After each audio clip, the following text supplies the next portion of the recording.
A new Sunni Muslim Quad, Pakistan, Egypt, तुर्की और सऊदी अरब। जी हाँ, पाकिस्तान में जो इन चारों ममालिक के फॉरेन मिनिस्टर्स की मीटिंग हुई है, इसने इजराइल के अंदर बहुत से कान खड़े कर दिए हैं और अब उनके जो बड़े बड़े जरीदे हैं वो इस हवाले से तशवीशी पोस्ट लिख रहे हैं और वो इस हवाले से किन खदशात का इजहार कर रहे हैं आज की इस वीडियो में हम देखेंगे। बड़ी इंटरेस्टिंग ऑब्जर्वेशंस हैं। इसके अलावा वीडियो के अगले पार्ट में हम देखेंगे वॉर की अपडेट्स, इस वक्त क्या चल रहा है और किस तरह दोनों साइड्स एक दूसरे की एनर्जी फैसिलिटीज पर हमले करना शुरू हो गई हैं। हम देखेंगे इजराइल के मल्टीपल फ्रंट्स पर वॉर चैलेंजेस, किस तरह वहां की एस्टेब्लिशमेंट तड़प उठी है और ईरान ने कौन से नए खतरनाक अटैक किए हैं जिससे इजराइल की एनर्जी सिक्योरिटी अब दांव पर लग चुकी है गल्फ स्टेट्स के बाद। आइए जानते हैं।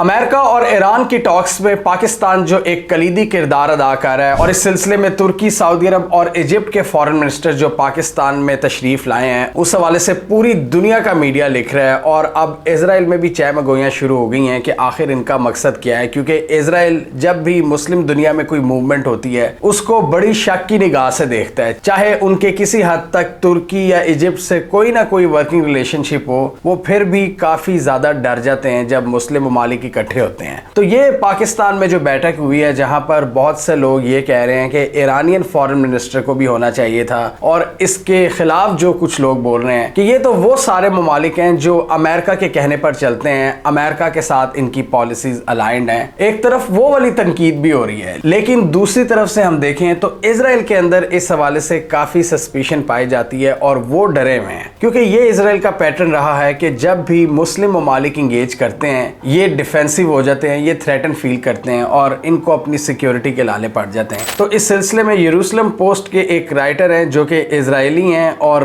बड़े प्रोमिनेंट रिसर्चर हैं, उन्होंने अपनी ऑब्जर्वेशंस दी हैं कि इजराइल को इस हवाले से क्या करना चाहिए, चारों ममालिक क्या कर रहे हैं। सबसे पहले तो उन्होंने ये बताया है कि ये सारे ममालिक डोनाल्ड ट्रंप के बहुत करीब हैं, ये बोर्ड ऑफ पीस का भी हिस्सा हैं और पिछले दिनों इन्होंने काफ़ी कंसल्टेशंस की हैं, इसलिए इन चारों का इस मौके पर कन्वर्ज होना कोई अचंभे की बात नहीं है। इनके ऑलरेडी आपस में बड़े ज़बरदस्त ताल्लुकात हैं और उन्होंने एग्जांपल्स दी हैं पाकिस्तान और सऊदी अरब के ताल्लुकात की, इजिप्ट और तुर्की के ताल्लुकात की, सऊदी अरब और तुर्की के ताल्लुकात की, कि रिसेंटली किस तरह उर्दगान ने भी विजिट्स किए हैं इन कंट्रीज़ के और मेजर डिफेंस डील साइन किए हैं जो हमने आपको इस वीडियो में बताई थी। उर्दगान ने क्या क्या डील साइन की थी सऊदी अरब और इजिप्ट के साथ, तो इन चीज़ों का हवाला दिया है और उसके बाद ये लिखते हैं कि ये चारों ममालिक इस खित्ते में इजराइल, ईरान और इवन भारत का इन्फ्लुएंस कम करना चाहते हैं। अब इससे मुझे क्या डेवलपमेंट याद आ रही है, इजराइल ने अभी जो 1.5 माह पहले एक हेक्सागन अलायंस बनाने का ऐलान किया है और उसमें उन्होंने मेंशन किया था कि वो एक इमर्जिंग सुन्नी अलायंस से भी खौफजदा हो चुके हैं। पहले वो शिया एक्सिस से डर रहे थे जो ईरान बैक था और अब इजराइल की नज़र में ये हेक्सागन अलायंस जो इमर्जिंग सुन्नी अलायंस है, जो मुस्लिम दुनिया में एक नया ऑर्डर क्रिएट हो रहा है, उसके खिलाफ भी स्ट्रेटजी बनाने का इरादा रखते हैं। और उस वक्त हमने डिस्कस किया था कि पाकिस्तान, तुर्की और सऊदी अरब बहुत करीब आ रहे हैं और वो डेवलपमेंट डायरेक्टली इससे लिंक करती है कि इजराइल ने हेक्सागन अलायंस क्यों बनाया था, जिसमें एक तरफ साइप्रस और ग्रीस शामिल हैं और इस साइड से उन्होंने भारत को शामिल किया और इथियोपिया को भी अपनी साइड पर करने की कोशिश कर रहे हैं और डेफिनेटली यूएई से भी ताल्लुकात हैं। लेकिन ये अलायंस सऊदी अरब के अगेंस्ट जाता था, पाकिस्तान के अगेंस्ट जाता था, क्योंकि इसमें इंडिया भी शामिल है। मोदी ने विजिट किया था चंद दिन पहले जंग से इजराइल का और इसके अलावा ये तुर्की को डायरेक्टली थ्रेटन करता है मेडिटेरेनियन सी में जब ये साइप्रस और ग्रीस को अपने साथ मिलाते हैं, क्योंकि साइप्रस,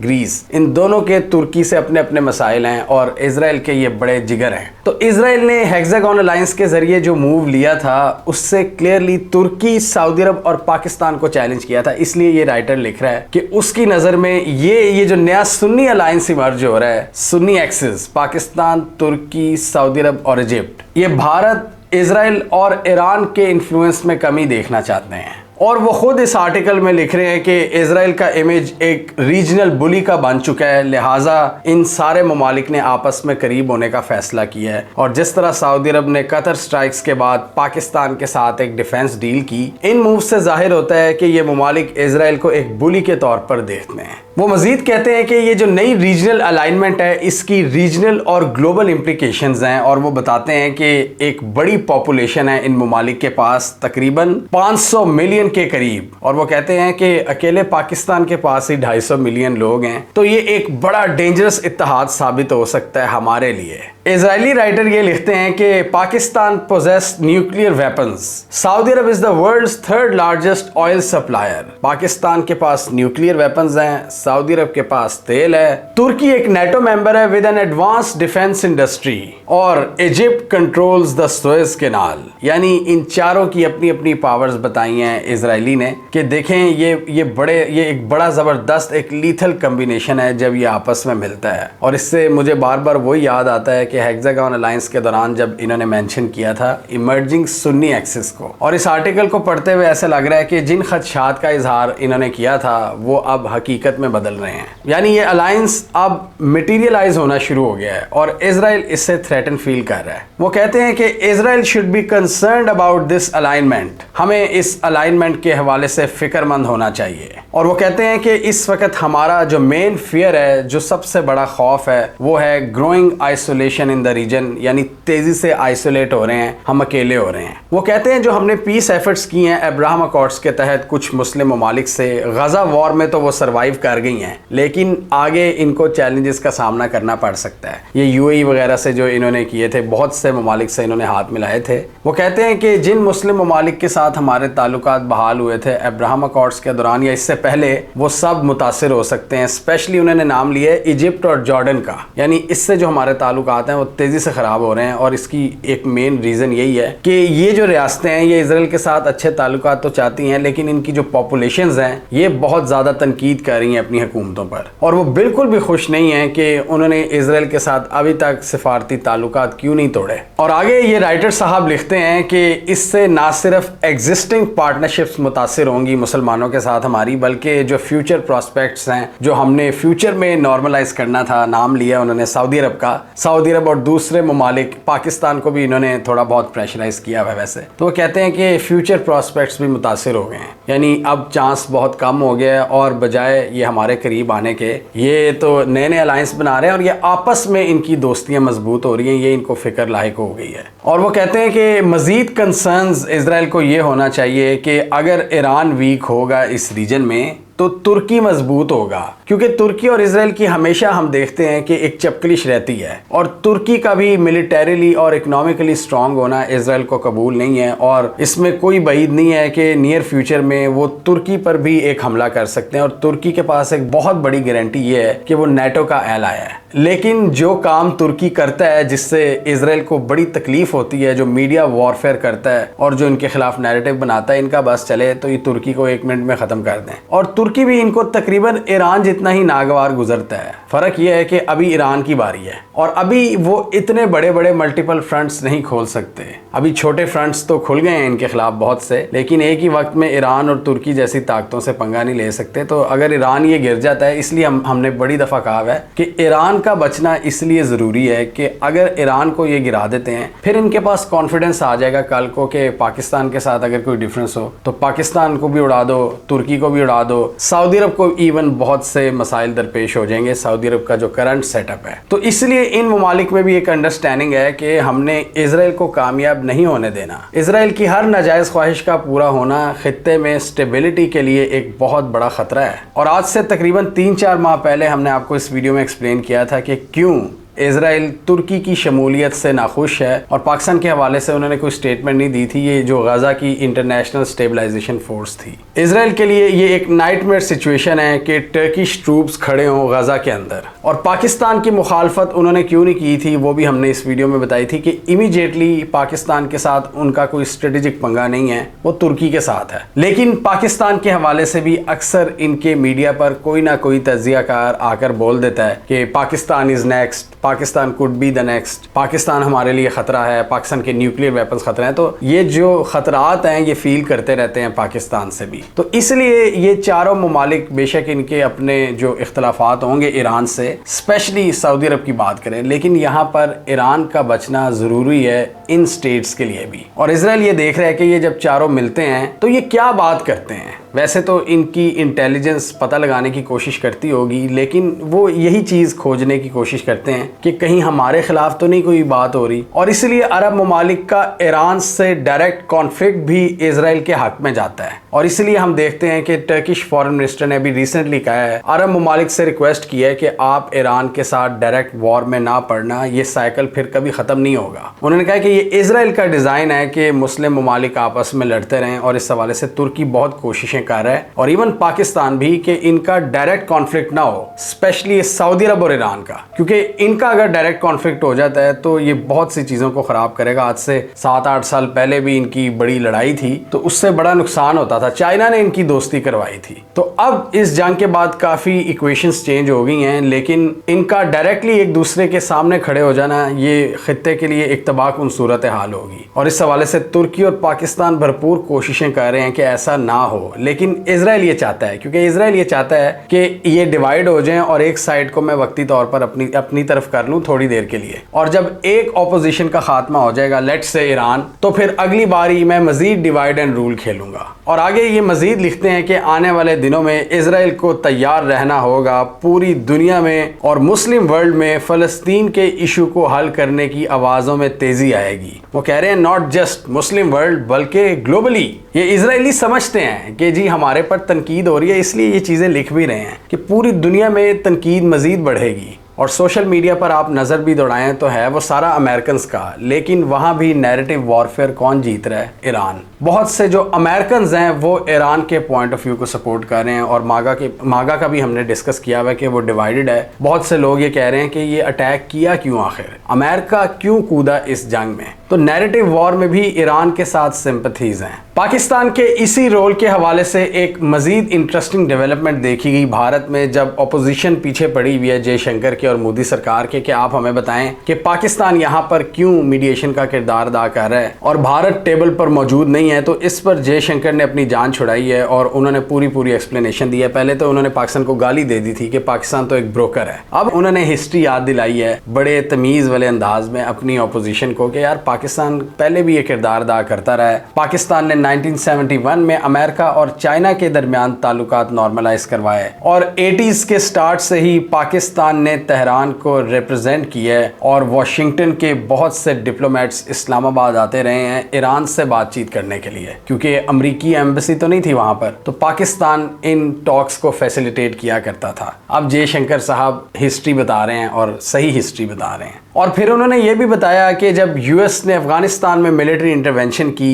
तब भी पाकिस्तान अफगानिस्तान और ईरान के साथ बातचीत करवाता रहा अमेरिकन्स की। और अब उन्होंने कहा है कि पाकिस्तान चूंकि हमसाया है ईरान का, तो एक बार फिर यूएस को पाकिस्तान की ज़रूरत आन पड़ी है। और ये कोई बड़ी बात नहीं, पाकिस्तान ने हिस्टोरिकली भी ये किया है, क्योंकि पाकिस्तान की वो प्रॉक्सिमिटी में है अफगानिस्तान और ईरान, इसलिए जब भी अफगानिस्तान से बातचीत करनी हो तालिबान वगैरह से या ईरान से, तो अमेरिकन्स पाकिस्तान से मदद लिया करते हैं। तो जयशंकर साहब ने अब जाकर रियलिटी बताई है, जान छुड़वाई है अपनी ऑपोजिशन से। इस हवाले से पाकिस्तान की मजीद मीडिएशन एफर्ट्स की बात करें तो इसहाक डार अब बीजिंग का विजिट करने जा रहे हैं, और वहां पर वांग यी जो चाइना के फॉरेन मिनिस्टर हैं उनको एतमाद में लेंगे जो भी बातचीत हुई है। और इस पूरी पीस एफर्ट में चाइना पाकिस्तान के साथ खड़ा है, और चाइना का यही बयान आया है कि हम पीस एफर्ट्स को सपोर्ट करते हैं। और पाकिस्तान की चूंकि प्रॉक्सिमिटी है, पाकिस्तान के करीब हैं ये ममालिक, पाकिस्तान से बेहतर इस रीजन को कोई नहीं जानता है। पूरा पाकिस्तान का जो वेस्टर्न बॉर्डर है अफगानिस्तान और ईरान के साथ हम शेयर करते हैं। तो इसलिए अमेरिकन्स को भी पता है, चाइनीज को भी पता है कि पाकिस्तान समझता है दोनों साइड्स को। और इस वक्त पाकिस्तान वो मुल्क है जो बड़ा स्मार्ट तरीके से स्ट्रेटेजिकली अपने कार्ड्स प्ले कर रहा है। पाकिस्तान के कहने पर ईरान ने 20 शिप्स को भी अलाउ किया है गुजरना स्ट्रेट ऑफ हॉर्मुज से, उसमें कुछ दोस्त ममालिक की कश्तियां भी हो सकती हैं। ईरान भी पूरा कोऑपरेट कर रहा है पाकिस्तान के साथ और पाकिस्तान की बात सुन रहा है। लेकिन कुछ जगह हैं जहां पर ईरान बिल्कुल बिफरा हुआ है और वो किसी की बात नहीं सुन रहा, और वो हैं सऊदी अरब में यूएस की मिलिट्री बेसिस। हम देख रहे हैं कि ईरान ने सऊदीया के अंदर किसी दूसरे इंफ्रास्ट्रक्चर को टारगेट नहीं किया जिस तरह कुवैत, कतर या बहरीन में किया या यूएई में किया है, लेकिन ये जो हमने लास्ट वीडियो में भी देखा था, बड़ा खतरनाक असॉल्ट किया है ईरान ने जो अमेरिका के एवॉक्स तैयारे को उड़ाया है। ये सर्वेलेंस और ट्रैकिंग एयरक्राफ्ट होते हैं जो बहुत दूर से टारगेट्स को डिटेक्ट करते हैं हमला करने के लिए, और बहुत से एनालिस्ट के मुताबिक ईरान ने यहाँ अमेरिका को अंधा कर दिया अवैक्स को तबाह करके, और इस रीजन में पेंटागन की जो वॉर फाइटिंग कैपेबिलिटीज हैं इस तैयारे के तबाह होने के बाद काफ़ी हद तक वो अंडरमाइन हो जाएंगी। और ईरान बड़ा स्ट्रेटेजिकली इस वॉरफेयर को लड़ रहा है। अब आप देखें कि किस तरह पिन पॉइंट करके उन्होंने उस बेस पर एवॉक्स तैयारे को निशाना बनाया है कि यूएस की जो सर्वेलेंस और मॉनिटरिंग कैपेबिलिटीज हैं वो मुतासिर हों इस रीजन में। एवॉक्स तैयारों का आपको पता है ये एक गाइडेंस प्रोवाइड करते हैं मिसाइल सिस्टम्स को, फाइटर जेट्स को, कि कहां पर अटैक करना है, कहां से बचना है। ये पूरे डेटा लिंकेजेस प्रोवाइड करते हैं। तो जंग के 1 महीने बाद भी अगर ईरान पिन पॉइंट टारगेट्स को अटैक कर रहा है तो इससे पता चलता है कि ईरान अभी जंग में है। ये नहीं कह सकते कि ईरान की कैपेबिलिटीज को इन्होंने डेंट कर दिया, जो ये कहते हैं कि कमांड एंड कंट्रोल स्ट्रक्चर उड़ा दिया है। ईरान अभी तक बड़ी बेहतरीन अंदाज में जंग लड़ रहा है, और अब इनके जो बड़े बड़े इदारे हैं वो लिखना शुरू हो गए हैं कि इस जंग की जो कॉस्ट है अमेरिका के लिए वो बहुत ज़्यादा बढ़ चुकी है। बिलियंस ऑफ डॉलर्स का नुकसान हो गया है। 17-18 बिलियंस की तो ये फायर पावर कंज्यूम कर चुके हैं इंटरसेप्टर्स वगैरह ड्रोन्स को उड़ाने के लिए। और वॉल स्ट्रीट जर्नल ने इस चीज़ को कंफर्म किया है कि billions of dollars of sophisticated military equipment has been lost or significantly damaged since the US and Israel began striking thousands of targets across the Iran more than 3 weeks ago। ये wall street journal कह रहा है कि बहुत सी आपका military equipment ज़ाया हो गया है या डैमेज हो गया है। और वॉशिंगटन पोस्ट इस हवाले से बताता है कि यूएस मिलिट्री ने इस वक्त तक तकरीबन 850 टॉमहॉक क्रूज मिसाइल्स दाग दिए हैं ईरान पर। 850 जो इस रीजन में इस वक्त इनके एयरक्राफ्ट कैरियर्स पर नस्ब है। तो 850 वो मिसाइल्स को दाग चुका है, और एक रिपोर्ट के मुताबिक ये तकरीबन अमेरिका के टोटल टॉमहॉक क्रूज मिसाइल्स का 1/3 है। यानी 33% तक अपने टॉमहॉक क्रूज मिसाइल्स 26 दिनों में उड़ा दिए अमरीकियों ने। और नतीजा क्या निकल रहा है कि अभी भी ईरान इनको पिन पॉइंट टारगेट कर रहा है। इनके जहाज़ों को उड़ा रहा है, इनके रिफ्यूलिंग प्लेन्स को उड़ा रहा है, इनके सर्वेलेंस प्लेन्स को उड़ा रहा है। और ये हमने आपको बहुत पहले बता दिया था इस जंग के 3-4 दिन ही कि कितनी महंगी पड़ रही है इनको जंग। इनका मिसाइल या इनका इंटरसेप्टर कितना महंगा है, और ईरान का एक ड्रोन कितना चीप है उसके मुकाबले में। 20-30 हज़ार डॉलर का ड्रोन उसको 4 से 10 मिलियन डॉलर्स के इंटरसेप्टर इंगेज कर रहे हैं। तो यहाँ क्लियरली हम देख रहे हैं कि यूएस के लिए यहाँ पर जो वॉर की कॉस्ट है वो बहुत ज़्यादा बढ़ती जा रही है। इनके एसेट्स तेज़ी से कंज्यूम हो रहे हैं, और अगर आप अपने स्पेसिफिक एसेट का 1/3 यूटिलाइज कर चुके हो तो आप खुद अंदाजा लगाओ उसकी कैपेसिटी को पूरा करने के लिए आपको रेयर अर्थ मिनरल चाहिए। उनको दोबारा उस लेवल तक लाने के लिए आपको टेक्नोलॉजी चाहिए, और टेक्नोलॉजी किस पर बनती है? रेयर अर्थ मिनरल्स पर, जिस पर चाइना उजारादारी रखता है। तो अगर आप एक कॉन्फ्लिक्ट के दौरान 1 महीने में इतनी ज्यादा चीजें अपनी, वो पंजाबी में कहते हैं ना, साड़ चुके हो, तो आप पूरी कैसे करोगे और कब करोगे? और अगर फ्यूचर में आपका इससे कोई बड़ा कॉन्फ्लिक्ट शुरू हो जाता है तब आप कहां से फायर पावर लाओगे? ये चीजें ये रो रहे हैं वॉल स्ट्रीट जर्नल पे, वॉशिंगटन पोस्ट, न्यूयॉर्क टाइम्स, यहाँ पे एनालिस्ट ये चीजों को रो रहे हैं कि भाई कर क्या रहे हो, इतनी तेजी से क्यों अपना जाया कर रहे हो इक्विपमेंट। तो ईरान ने क्लियरली यहाँ पर वॉर की कॉस्ट को बढ़ा दी है अमेरिका के लिए। बिलियंस ऑफ डॉलर्स का नुकसान हो चुका है। और अब जो खतरनाक डेवलपमेंट शुरू हो गई हैं, एक दूसरे की एनर्जी साइट्स पर हमले शुरू हो गए हैं। हालांकि डोनाल्ड ट्रंप ने कहा था कि 10 दिन के लिए हम नहीं करेंगे, तब से ज्यादा इंटेंसिफाई हो गया है। पहले ईरान की स्टील फैक्ट्रीज पर हमले हुए, ईरान की एक वाटर साइट पर हमला हुआ, इसके अलावा सिविलियन न्यूक्लियर एनर्जी प्लांट्स पर। ईरान ने फिर इसका जवाब दिया है। ईरान ने आज क्या किया है, हाइफा ऑयल रिफाइनरी को उड़ा दिया है और जबरदस्त आग लग चुकी है। इसके अलावा इससे पहले 2 दिन पहले एक केमिकल प्लांट पर हमला किया था और एक दूसरे शहर में इंडस्ट्रियल प्रोडक्शन साइट पर हमला किया था। यानी ईरान ने भी अब इनकी इंडस्ट्रीज पर हमले शुरू कर दिए। और उसके जवाब में इजराइल ने क्या किया, ईरान के जो पावर ग्रिड है तेहरान और नॉर्दर्न सिटी अल बर्ज, यहाँ पर पावर स्टेशंस को टारगेट किया है और ईरान के मुताबिक हमने चंद घंटों बाद बिजली बहाल कर ली है। इलेक्ट्रिसिटी इंफ्रास्ट्रक्चर को इन्होंने कंप्लीटली डिस्ट्रॉय करने की कोशिश की है और जवाब में इन्होंने हाइफा की ऑयल रिफाइनरी पर अटैक किया है। और एक रिपोर्ट के मुताबिक कुवैत के अंदर एक डीसैलिनेशन प्लांट है, ईरान ने उसको भी टारगेट किया है। ये जो अरब ममालिक हैं, जीसीसी स्टेट्स, इनके अपने मुल्क में तो पानी बहुत थोड़ा है, तो ये डीसैलिनेशन प्लांट्स के ज़रिए पानी हासिल करते हैं, समंदर का पानी ये पीते हैं, उसको रिफाइन करके प्रोसेस करके। तो कुवैत के डीसैलिनेशन प्लांट पर हमला हुआ है। अभी ईरान की तरफ से कंफर्मेशन नहीं आई कि ये हमला उन्होंने किया है कि नहीं, लेकिन इससे पूरा जीसीसी स्टेट चीख उठा है। उन्होंने कहा कि ये अनएक्सेप्टेबल है कि आप पानी पर हमला कर रहे हो। इससे पहले इजराइल ने ईरान की अराक हैवी वाटर प्लांट पर हमला किया था। इसके अलावा दूसरे फ्रंट्स की बात करें तो लेबनान के अंदर भी घुमसान की लड़ाई जारी है। हिजबुल्लाह इनके टैंक्स को तबाह कर रहा है, इनके सोल्जर्स पर हमले कर रहा है, रॉकेट्स दाग रहा है। उसके जवाब में इजराइल ग्राउंड इन्वेजन को वसी करना चाहता है, लेकिन बहुत सी रेजिस्टेंस मिल रही है। हुसीज ने ऑलरेडी ऐलान कर दिया है कि हम इस जंग में एंटर हो चुके हैं और वो 1000 मील दूर से भी मिसाइल दागना शुरू हो गए हैं इजराइल के ऊपर। और यहाँ पर सऊदी अरब का वर्स्ट नाइटमेयर जाग उठता है कि स्ट्रेट ऑफ हॉर्मुज तो बंद है ही, हुसीज एक बार फिर बाबुल मंडब स्ट्रेट को भी चोक कर सकते हैं। और इससे क्या होगा, सऊदी अरब के पास एक ऑप्शन रह जाएगी ओमान की, कि ओमान का रास्ता इस्तेमाल करके अपनी जो ऑयल एक्सपोर्ट्स हैं उनको भेजा जाए एशिया में, क्योंकि यमन के अंदर तो हुसीज हैं, यमन की लैंड भी नहीं इस्तेमाल कर सकेंगे, बाबुल मंडब स्ट्रेट भी इस्तेमाल नहीं कर सकेंगे। स्ट्रेट ऑफ हॉर्मुज में ईरान ने चौधराहट लगाई हुई है, तो एक ऑप्शन रह जाएगा ओमान का। तो हुसीज ने जब से शमूलियत का ऐलान किया है, इजराइल ने अपने आप को बहादुर दिखाने की कोशिश की। उन्होंने कहा कि हम तैयार हैं मल्टीपल फ्रंट्स पर लड़ने के लिए। हालांकि आपको याद होगा कि 4 दिन पहले उनके आर्मी चीफ ने क्या कहा था कि इतना प्रेशर पड़ा हुआ है मिलिट्री पर कि वो अपने बोझ तले ही दब सकती है। उन्होंने कहा कि रिजर्विस्ट को हम यूटिलाइज कर चुके हैं, इस टाइम फौज अपनी पूरी कैपेसिटी पर लड़ रही है और एग्जॉस्ट हो चुके हैं सोल्जर्स। 1000 दिन हो गए हैं इनको लड़ते हुए और कोई ब्रेक नहीं मिल रहा किसी को।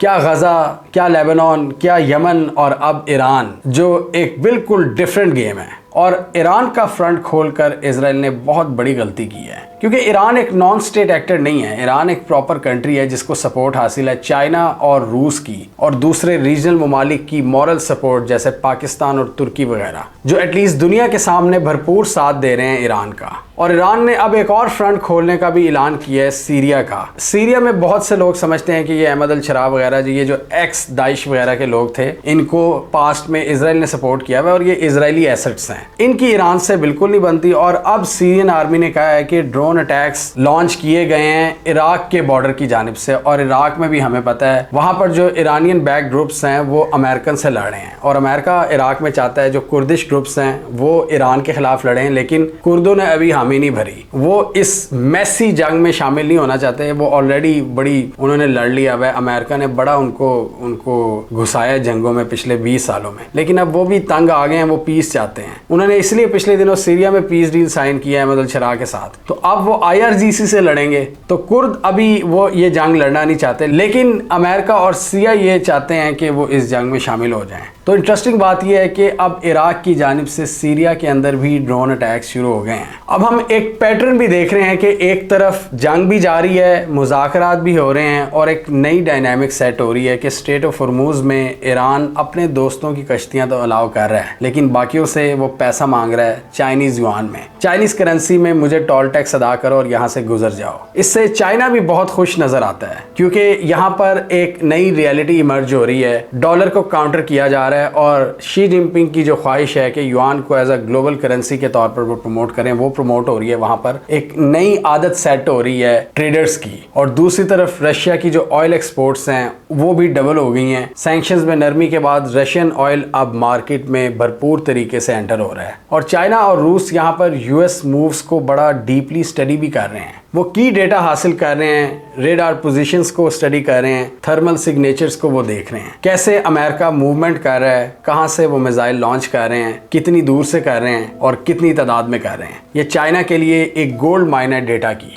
और ऐसा लग रहा है कि यूएस यहाँ पीछे हटने के बजाय मजीद दलदल में फंसने का इरादा रखता है। 3500 सेलर्स और मेरीन्स मिडल ईस्ट में पहुंच चुके हैं। रिपोर्ट्स के मुताबिक JD वेंस और डोनाल्ड ट्रंप इस जंग का खात्मा चाहते हैं, लेकिन कोई ऐसी ताकत है जो इस जंग का खात्मा नहीं होने दे रही, और मजीद ट्रूप्स पहुंच रहे हैं। और डोनाल्ड ट्रंप को ऐसे बयानात देने पड़ रहे हैं कि हम खार्ग आइलैंड पर कब्जा कर लेंगे, जो ईरान की इकोनॉमिक लाइफलाइन है और जहां से 90% तक ऑयल एक्सपोर्ट होता है। अब क्या बनेगा? ईरान यहां पर माइंस बिछा रहा है और उसको प्रोटेक्ट करने की कोशिश कर रहा है। क्या यूएस ट्रूप्स की एंट्री आप खार्ग आइलैंड में होती देख रहे हैं? क्या खार्ग आइलैंड और दूसरे आसपास के जजीरों के जरिए ये स्ट्रेट ऑफ हॉर्मूज का कंट्रोल हासिल कर सकेंगे? और क्या ग्राउंड इन्वेजन की राह हमवार हो जाएगी? आप क्या समझते हैं? कमेंट कीजिए। इसके अलावा हमारा यूट्यूब चैनल सब्सक्राइब करना, साथ ही वो बेल आइकन भी दबा लें ताकि वो स्टोरीज दुनिया भर से पाकिस्तान से जिनकी मेन स्ट्रीम मीडिया पर प्रॉपर कवरेज नहीं होती हमारे प्लेटफॉर्म के थ्रू आप तक टाइम पर पहुंच जाएं।